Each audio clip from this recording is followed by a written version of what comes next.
Senhoras e senhores deputados, o Governo prometeu que a dívida diminuiria e não diminuiu, aumentou e não foi pouco. Fica claro que não temos condições de pagar a dívida com a receita do Governo, com a receita da União Europeia e com a receita da Troika. Impõe-se, por isso, trilhar um outro caminho. Em primeiro lugar, renegociar a dívida pública, alargando os prazos de pagamento, ajustando os seus montantes e reduzindo as taxas de juros. Os juros da dívida custam-nos este ano cerca de 7 mil milhões de euros. O Orçamento do Estado para 2015 prevê que o montante anual de juros e de encargos a pagar pelo serviço da dívida pública será de 8,2 mil milhões de euros. Esta especulação resulta em mais, e acho que é importante dizê-lo, Sra. Ministra, do que o orçamento do Serviço Nacional de Saúde e muito mais do que o investimento público anual. Sem esta renegociação da dívida, é a própria dívida que se manterá impagável e insustentável e continuaremos a endividar-nos mais e mais.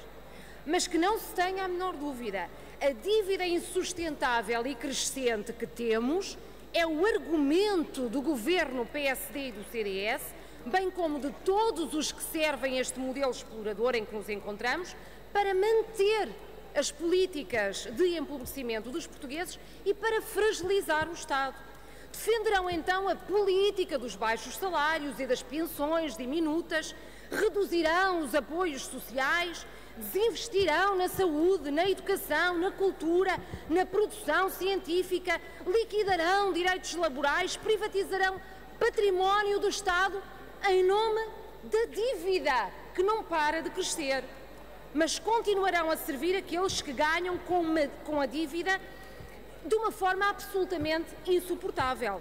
A banca, os especuladores, os grandes grupos económicos e financeiros, que são os que tiram partido da situação e que lucram interminavelmente com ela.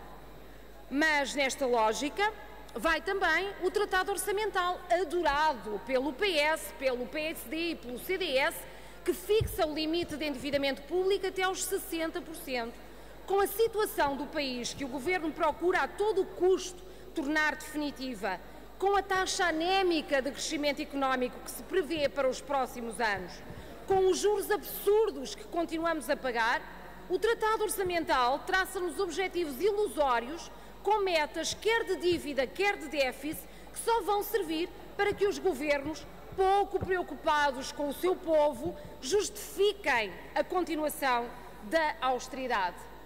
Os verdes reafirmam que depois de renegociada, a dívida deve ser paga em função da capacidade do resultado da dinamização da economia. E para dinamizar a economia é preciso relançar a atividade produtiva. E é importante também recuperar poder de compra aos cidadãos, eliminando esta austeridade absurda que se revelou uma estratégia bem montada de um poder político subserviente a um grande poder económico e financeiro. E mesmo para terminar, Sra. Presidente, aos portugueses julgo que se pede que não considerem normal ou tolerável esta ânsia do Governo de habituar um povo à pobreza. É isso que o Governo inaceitavelmente tenta fazer e é com isso que urgentemente é preciso acabar.